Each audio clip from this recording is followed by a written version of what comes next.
I'm happy the President himself is coming to Lang'ata this week for the launch of 4,500 houses, and that is in Zone B of Nyayo High Rise.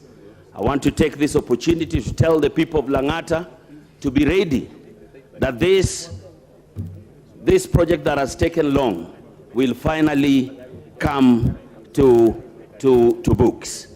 The second thing that I want to talk about is actually the Hustlers Fund.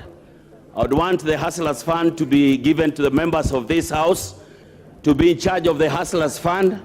We campaigned with the Hustlers. We know them better than anyone else. We were with them.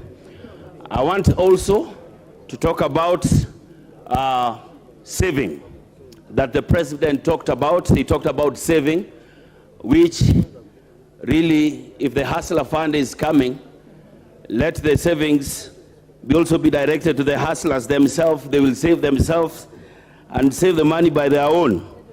Let it not be given to anybody again.